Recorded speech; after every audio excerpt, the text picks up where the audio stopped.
One देवी एक देव स्थल है और यहाँ बहुत जंगल हुआ करता था जो देवना में स्थापित और उसी वन देवी के नाम पर बनगांव का नाम दिया गया है। बनगांव गांव जो है यहाँ सभी समाज और जात के लोग रहते हैं, लेकिन इस गांव में ब्राह्मण समाज के लोगों की संख्या तकरीबन 60,000 के पास की है। बताई जा रही इसी गांव की सबसे बड़ी खासियत है कि पिछले 200 से 300 सालों में जब से बाबा लक्ष्मीनाथ गोसाई जी यहाँ रहने लगे हैं, तब से इस गांव का रिकॉर्डेड इतिहास रहा है। बाबा लक्ष्मीनाथ गोसाई जी की यहाँ तपोभूमि है। यहाँ पर उन्होंने तपस्या और लोगों की सेवा की है। यहाँ उनकी कर्म भूमि थी। उसके साथ साथ उनकी प्रेरणा से यहाँ समाज सुधार का काम पहले से शुरू हो गया है। जैसे यहाँ बबुआ खां एक समाज सुधारक थे जिन्होंने धर्म सभा की परंपरा चलाई। उसके बाद यहाँ शिक्षा पर काफ़ी जोर दिया गया। इसी गांव में एक लक्ष्मेश्वर झा थे जो 1922 में एमए इंग्लिश में किया था। 1928 में पटना यूनिवर्सिटी से लॉ भी किया है। वो शिक्षा के प्रति समर्पित रहते थे और वो अपना करियर हेडमास्टर से शुरुआत किए थे। शुरू में फारबिसगंज कुर्सेला में थे और फिर गांव में 1939 में एक हाई स्कूल खोला। उस हाई स्कूल के चलते इस गांव में शिक्षा बहुत जोर पकड़ा। उसी समय यहाँ हाई स्कूल हुआ नहीं करता था। यहाँ लोग दूर दूर से यहाँ पढ़ने आते थे, जिसके वजह से शिक्षा बहुत आगे गई। जो जेनरेशन अच्छा किया, फर्स्ट जेनरेशन उनके बच्चे अच्छा करने लगे। बनगांव गांव के रहने वाले प्रथम आईएएस उदय शंकर झा उर्फ नारायण झा टेलीफोनिक वार्ता के दौरान बताया कि 1965 में मैट्रिकुलेशन किए और साइंस कॉलेज पटना में एमएससी फिजिक्स में किया और साथ ही साथ साइंस कॉलेज में 1 साल लेक्चरर भी रहे। 1974 में यूपीएससी सिविल सर्विस में पास किए हैं। उसके बाद मैं रेलवे में चला गया। साथ ही साथ एक अशोक झा भी थे जो इनकम टैक्स में चले गए। उन्होंने ये भी कहा है कि 1985 ईस्वी में रंजन खां आईएएस में आए और फिर 1951 में डॉक्टर सरोज झा आए, आलोक ठाकुर आईपीएस में आए, फिर राकेश मिश्रा आईपीएस में आए। इसी तरह से सील चालू रहा। इसके बाद सब साल आईएएस आईपीएस या विभिन्न ट्रेड में लोग आते रहे। देखिए एक रिपोर्ट विकास कुमार के साथ। गांव के आप निवासी हैं, क्या खासियत है बनगांव का और क्यों नाम पड़ा बनगांव? बनगांव की खासियत के बारे में बताना तो चंद घंटों में संभव नहीं है, फिर भी जितना कुछ हम लोगों को आज तक प्राप्त हुआ अपने अभिभावकों से, पुस्तकों के माध्यम से और गाँव के जो हमने 15 वर्ष तक गाँव का नेतृत्व किया, उसमें जो समझने का मौका मिला, तो बनगांव के बारे में लेखनी मिलता है। बनगांव करके बनग्राम करके पंडित छेदी जादूगर की रचना है। बनगांव के बारे में उसमें पद में और गद्य में दोनों में लिखा गया है, पार्ट ए और पार्ट बी करके। बनगांव के इतिहास में जाएंगे तो यहाँ किंवदंती है, यह बनदेवी बानासुर का यहाँ जो बगल में स्थान है डी है, वहाँ पर बनदेवी माता है, उसके नाम पर बनगांव का नाम पड़ा। कोई कहते हैं कि बनगांव बहुत विशाल गांव है, ब्राह्मणों का गांव है, इसीलिए इसका नाम, ये जंगल में को काट के बनाया इसीलिए इसका नाम बनगांव पड़ा। खैर इसकी सत्यता जो हो, लेकिन बनगांव की एक विशेषता है कि यहाँ सभी जाति सभी धर्मों के लोग आपसी सौहार्द और प्रेम से रहते हैं। यह यहाँ की बहुत बड़ी विशेषता है। और बनगांव के लोग राष्ट्रीय भावना से हर समय अपने आप को राष्ट्रीय भावना से ओतप्रोत रहते हैं और हर पीढ़ी में यह देखी गई है। जब आज़ादी के समय में बनगांव का लोग, भागलपुर जिला हुआ करता, उसमें हम लोग रहते थे, उसका नेतृत्व बनगांव के पंडित छेदी जादूगर करते थे। उस आंदोलन में आदरणीय रमेश झा, राम बहादुर बाबू और बहुत सारे संत जटाशंकर झा, बहुत सारे स्वतंत्रता सेनानी थे जिनके मार्गदर्शन में स्वतंत्रता आंदोलन में ग्रामवासियों ने भाग लिया और स्वतंत्रता प्राप्ति की।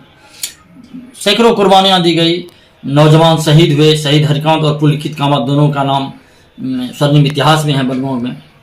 और उस संस्कार से यहाँ के लोग, उससे पूर्व भी हमारे मनसाराम खां हमारे बनगांव के हुए, जिनको माँ भगवती का स्पष्ट आशीर्वाद था और वरदान मिला और उन्होंने मुगलों के चुंगीदार जो वसूली करते थे उनका संहार कर और अब बनगांव के ही लोगों को उस नाम पर यहाँ प्रतिनियुक्त कर दिया, ताकि मुगल साम्राज्य के नज़र में भी गांव कोप से बचा रहे और गांव के लोगों को भी तहसीलदार के जाति से बचाया जा सके।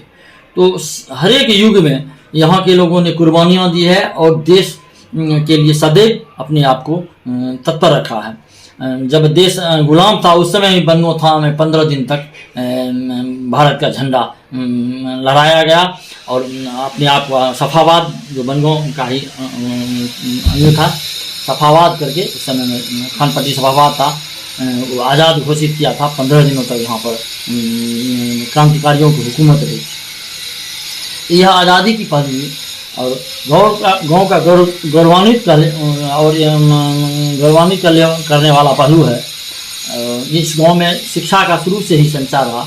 हालांकि द्विजबर जी सब के समय में, आज़ादी के समय में यहाँ शिक्षा का उतना प्रसार नहीं था। 1923 ईस्वी में पहली प्राथमिक विद्यालय द्विजबर जी खोले थे, जो अभी माहेश्वर मध्य विद्यालय के नाम से जाना जाता है।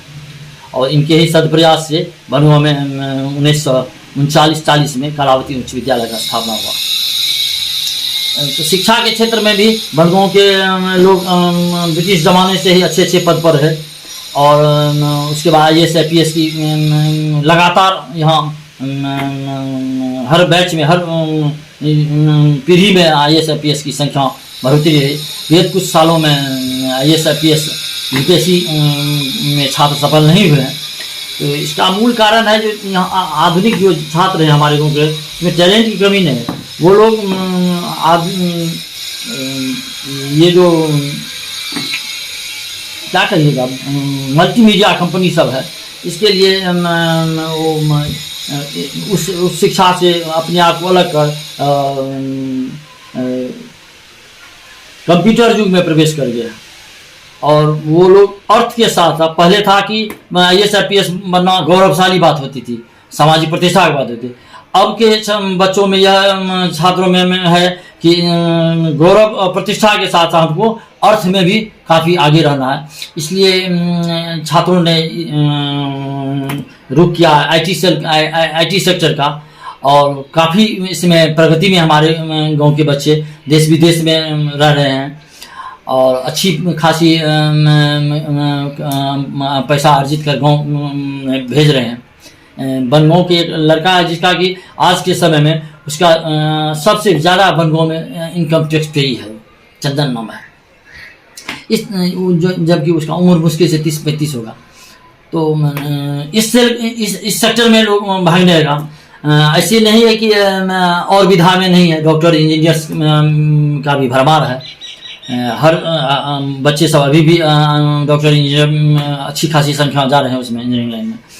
अभी हाल में BPSC टीचर का हुआ तो उसमें लड़कियों की संख्या काफ़ी ज़्यादा रही लड़कों से, और सैकड़ों की संख्या में BPSC शिक्षक नियुक्त हुए हैं, इस बार चयनित हुए हैं।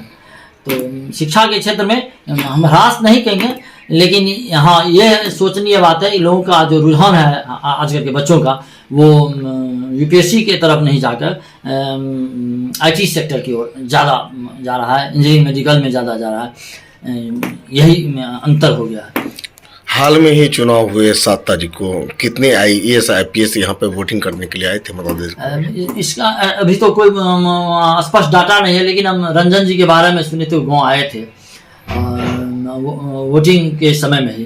उन्होंने वोट डाला कि नहीं वो तो जानकारी में अभी नहीं है हमको, लेकिन हमारे गांव के IAS IPS की इच्छा रहती है कि गांव में आए और सेवा करें।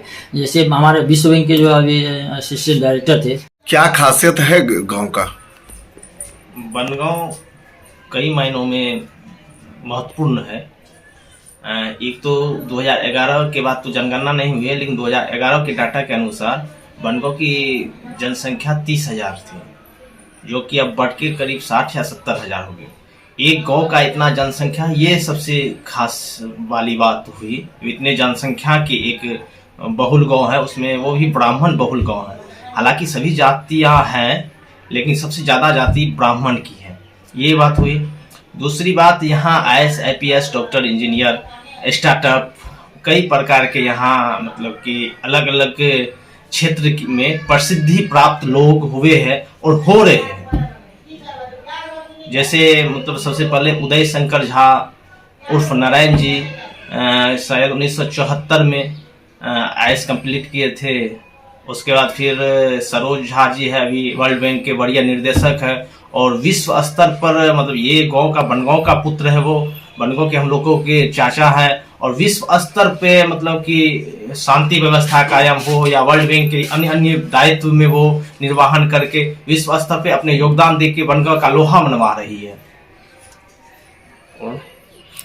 क्या लगता है जो इस क्षेत्र में अब कमी आ रही है, तो क्यों कमी आ रही है, क्या कारण हो सकता है? देखिए जहाँ तक मतलब कुछ देर पूर्व आप अलग अलग प्रकार के बाइक लिए तो उसमें भी देखने को मिला और वो लोग भी बोले जो अलग अलग क्षेत्र में लोग गए हैं, टैलेंट की कमी नहीं बनवा में, लेकिन क्षेत्र जरूर आप पहले आईएएस आईपीएस यूपीएससी बीपीएससी ये कम्पीट करना लक्ष्य हुआ करता था, लेकिन आजकल अलग अलग आईटी सेक्टर हुए, उद्योग हुए, नए नए स्टार्टअप हुए, उस प्रकार की अलग अलग चीज़ों में यहाँ के लोग प्रसिद्धि प्राप्त कर रहे हैं। देश स्तर पे आज हम आर्या को एक चल रहा है और फिर ये रोडवेज करके चल रहा है, वो देश स्तर पे अपने नाम स्थापित कर चुके हैं। फिर मिथिलायम बनगांव में चल रहा है, गांव में अलग अलग प्रकार की सब प्रसिद्धि हासिल कर रहे हैं। हाल में ही चुनाव हुए हैं कि जो अभी बाहर जॉब में काम कर रहे हैं आईपीएस आईएएस, क्या वोटिंग करने के लिए यहाँ पे मतदान का समय में आए थे? देखिए जॉब करने वाले को आना थोड़ा कठिन हो जाता है, क्योंकि यदि वो जॉब कर रहे हैं तो वो कुछ प्रमुख दायित्व में है और इलेक्शन तो पूरे देश में चल रही है और वहाँ पे से यहाँ आना थोड़ा मुश्किल है। लेकिन फिर भी जो छुट्टी पे थे, शायद श्रीरंजन खां जी रिटायर हो चुके हैं, वो छुट्टी पे तो वो मेरे समझ से अपना मत का प्रयोग किए थे शायद इस बार मतदान में, 7 तारीख वाले मतदान में। क्या नाम हुआ आप? मेरा नाम संजय वत्स हुआ, युवा समाज सेवी।